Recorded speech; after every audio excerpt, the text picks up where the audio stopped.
Welcome to the podcast, From One Mother of an Addict to Another. This is a space of sharing heartfelt personal experiences, insightful thoughts, and powerful suggestions, which can hopefully assist and offer strength navigating your journey alongside a loved one facing addiction and mental illness. Hi, welcome to the podcast episode, Stop Using Love as a Roadblock. I originally was going to name this episode, Love Has Nothing to Do with It. But ironically, it really does. And that's what this episode is about. The love we have, the love we share with our kids. How hard it is to break that so-called love that we think we're giving. When in fact, no matter what we do, we love our kids. That has nothing to do with it, and it needs to step aside.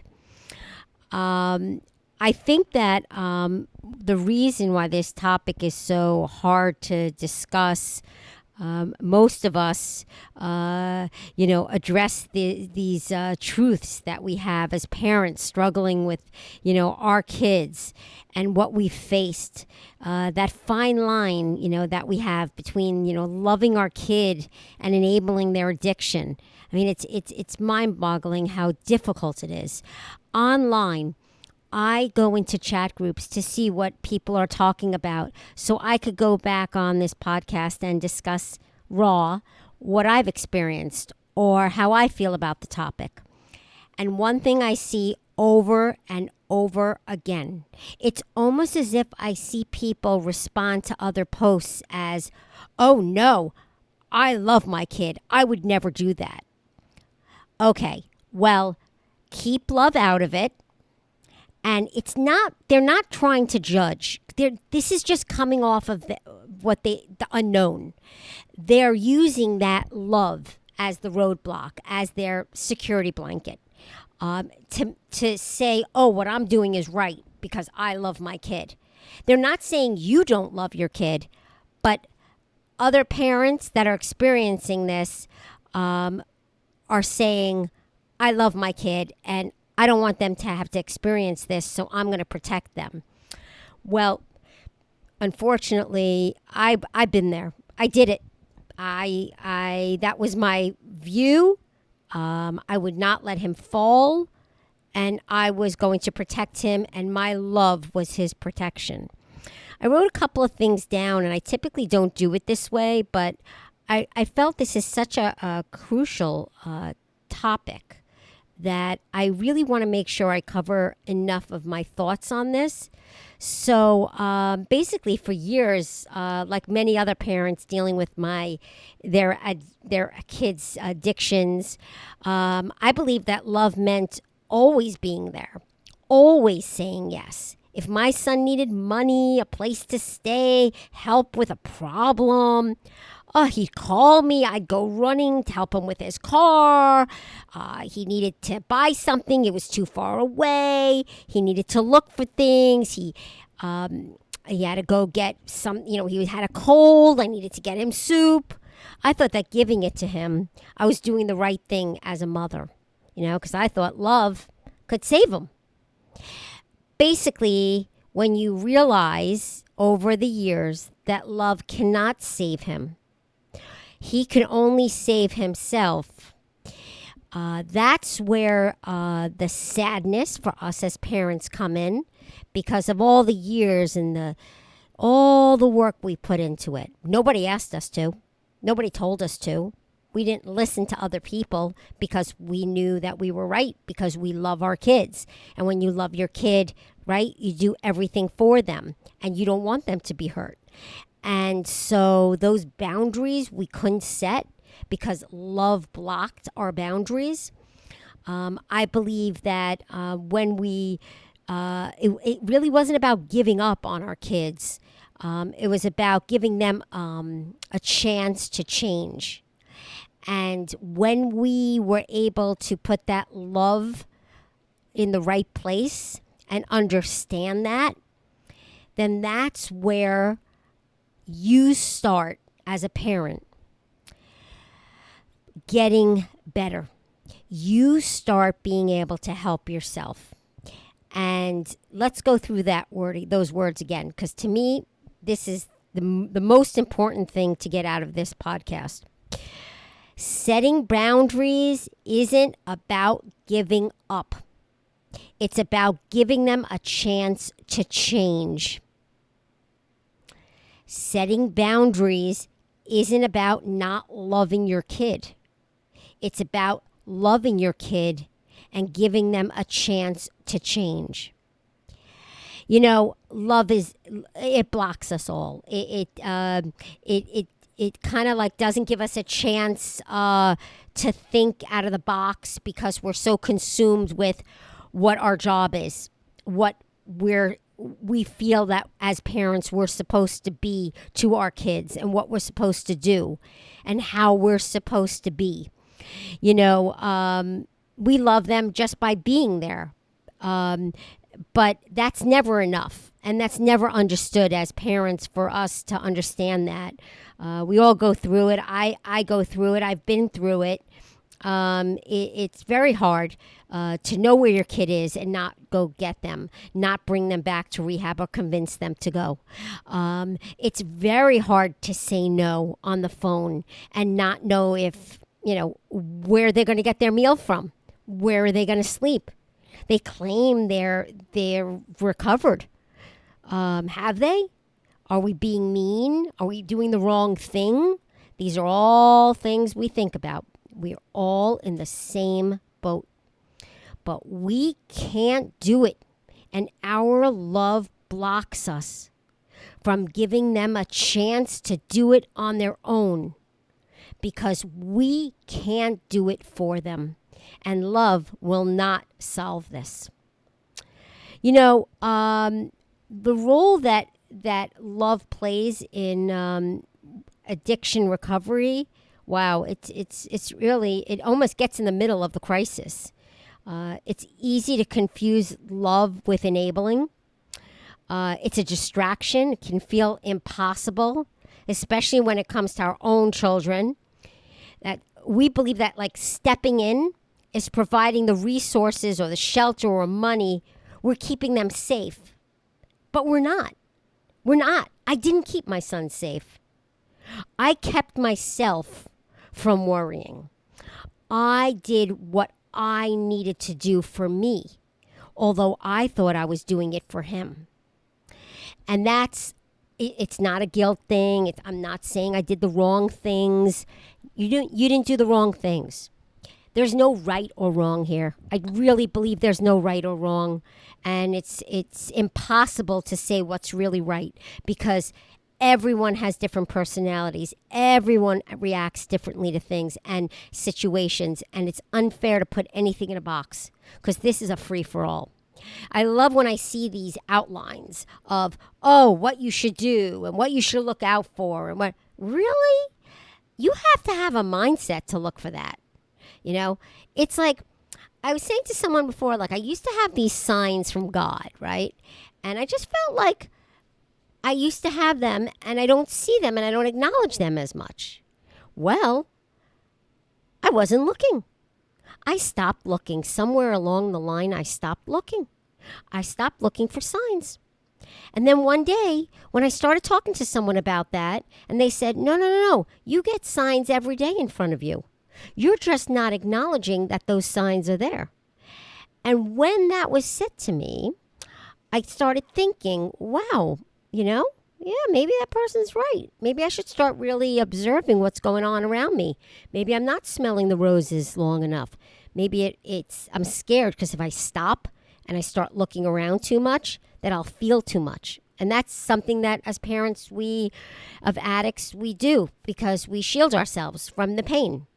And so I started opening up, and I started just kind of being open to looking around and seeing, where is it coming from? What is that? What am I acknowledging? Why was that said to me? Why did that happen in front of me 3 times in one day? And those are signs to me. And when I start looking at signs again, all of a sudden they started coming to me. Now that's a comfort for me. That doesn't mean it's going to solve this issue. Nothing is solving this. We love our kids, but you're not wrong for loving your kid.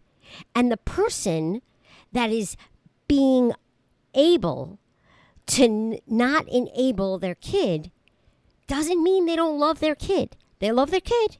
They're just able to say no. Unlike myself and others who spent years saying yes, because to them, that was part of loving. Now, no matter what anybody would say, it's very difficult to listen to anyone until you're ready to hear it. It goes with anything. I always use the example of losing weight or exercising. You know, you can have all the trainers in the world. You know, I love when I hear, oh, yeah, but I'm not motivated, so I really feel like I need a trainer. Okay, you're not motivated. Well, then what's going to keep you motivated? Like over and over and over, because this is like, it's a life choice when you work out. It gets you to feel good about yourself. It's a mental thing. Sometimes it's not even about your body and how it looks. It's more about the endorphins and what it does to you when you do work out and how you feel you could start your day that way. And when you don't, it just doesn't feel good and right. All these things are different ways of incorporating into your life rules, right? Your own rules. Unfortunately, we don't know, there are no rules, so to speak, with how to parent. They could tell you all you want, but every kid is so different and every personality is different and everyone relates differently to each other. And people, when they're in those relationships, don't see many factors that are involved in that relationship. So what happens is that it's often the people on the outside that will point things out to you, but you won't want to listen because you don't see it. What do you mean he's acting like he's got a mental illness? What do you mean? You think he has mental illness? What? I mean, I was told that when my son was in 11th grade. I poo-pooed it off.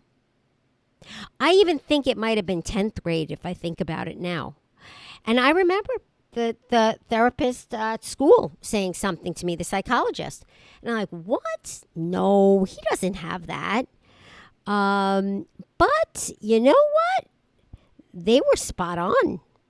They noticed something that I wouldn't accept. No, he's just being a kid. He's sleeping in. He's got a little depression. He's going to come out of it. Yeah, I've seen some changes in him, but no, I think he's okay.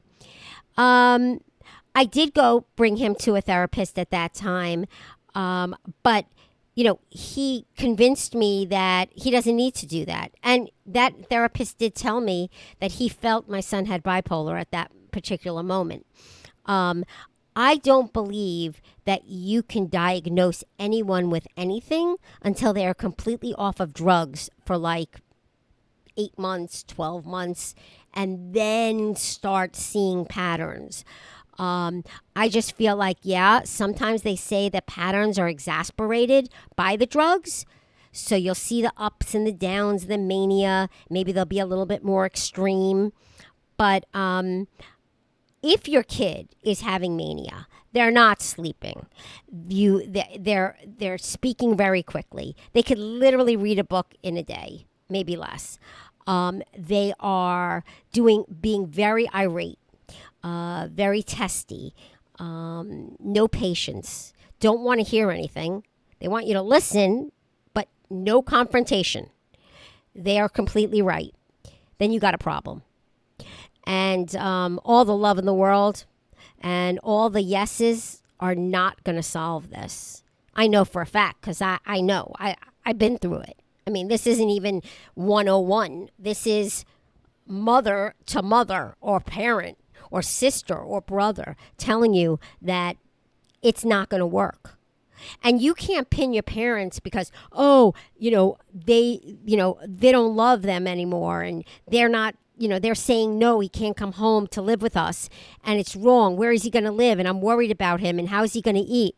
Well, all that sounds worrisome. Yes, but that's not on you as the sister or brother or aunt or uncle or grandparent. No, you got to stay on track with your relatives, the parents. You have to follow their lead. And when they say don't answer that phone if they ask for something, don't answer the phone. If they ask you to live with you, don't let them live with you. They can steal your parents' prescriptions. They can steal your prescriptions. I've seen it. People just don't want to see it that way. They think putting someone in a different place is going to make something better, different. Doesn't. No way. Tried that too. Doesn't work. What does work is, and I do believe this, that when you have someone that has been an addict that's similar age to your own kid and they have been clean, that does help. It helps the person that is sober or taking medication for mental illness and able to share that with others that are in the same boat that don't want to acknowledge that they have a problem. That's something that definitely can work. Setting that up is kind of like the coaching sessions. I don't think that love particular has anything to do with stopping yourself from moving yourself out of the situation and letting someone else step in. That's actually going to give you more ability to clarify things in your own mind and not have the pressure on you, and don't look at love as a job anymore. It's love. I think I looked at my son, parenting my son as a job after a while. It shouldn't be a job. My other one I never felt that way for, but as I went through the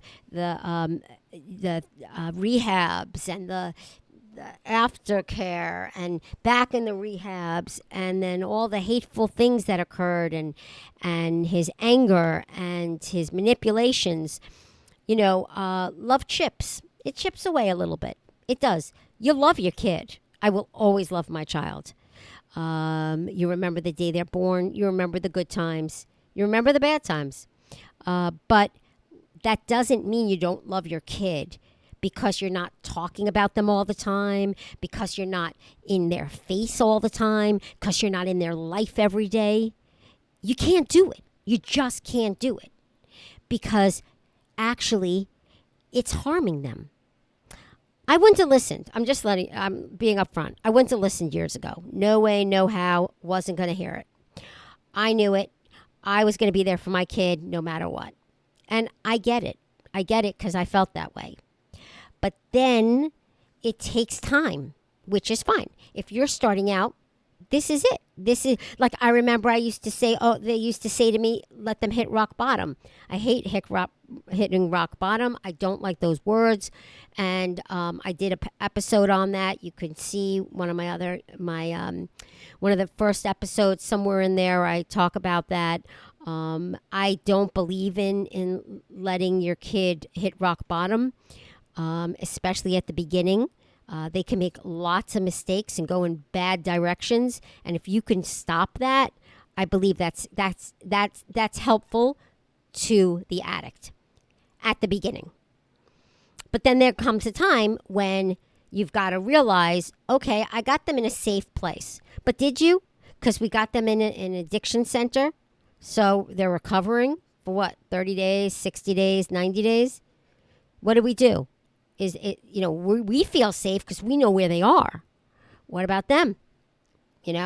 We made that decision. They didn't, right?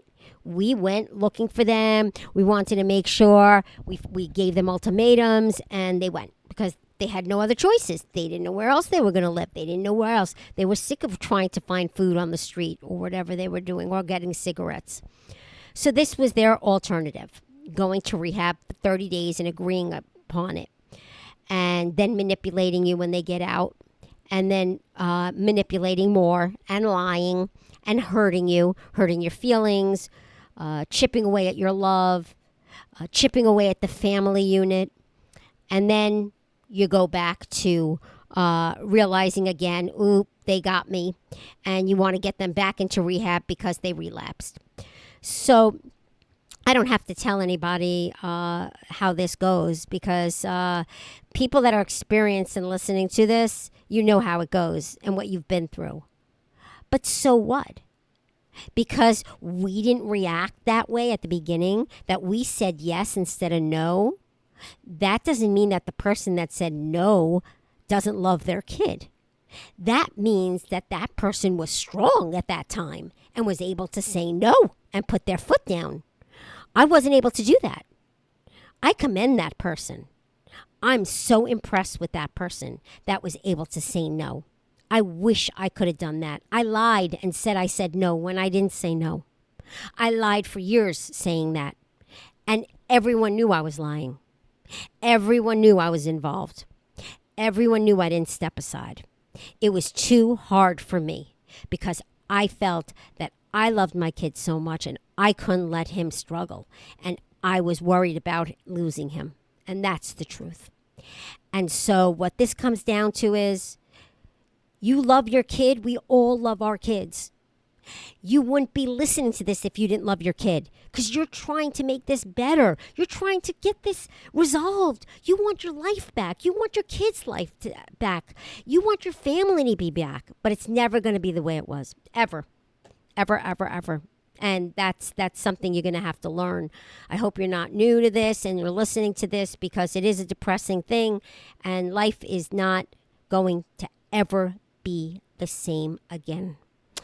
And at the beginning, it's all about love and what you feel you're going to do for them. And then it slowly works into, no, I am not doing this anymore. That takes time unless you are able to do it from the beginning. And I commend you if you can. And if you can't, it's okay. Work on it. If you can't, then no matter what, don't let them back in the house. That's a bad one. Don't do it. What you can do is, if you have to, then, I used to give money every week, like allowance. I'm not saying it's right, but that's what I had to do to make myself feel okay, knowing that my son had nowhere to go and where was he sleeping on someone's couch and who knows what was happening to him, living out of a garbage bag, not caring where he was. And so I had to do that. But that doesn't mean that you have to. These are just steps that I took through the years, constantly being manipulated. But I allowed it. So I can't blame my son for that. I allowed the manipulation because I couldn't listen to any outsider, even a therapist. I mean, no matter how many times you hear it, you just feel like you're letting your kid down if you're not there for them unconditionally. And that's not true. No matter what, we love our kids. And I know you love your kid. You wouldn't be listening again if you didn't love your kid. You're trying to improve yourself. You're trying to see what works, what doesn't work, what to do next. I'm not a scientist here. I just know what I've experienced. I like to share that so you could see you're not alone. I've made mistakes. I'm not going to be one of these people that come on and just, let me outline this for you. What does AI say? Oh, yeah, okay.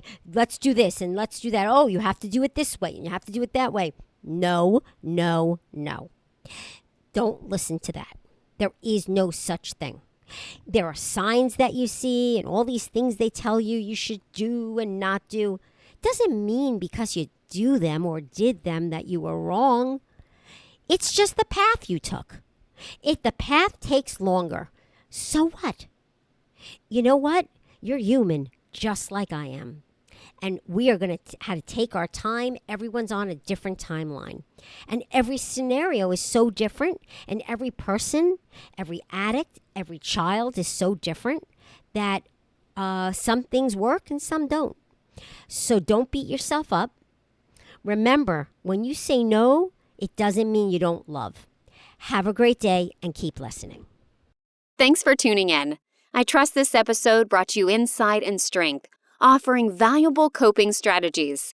Stay connected with weekly content, plus follow if you enjoyed, and be sure to journal for your own self-care.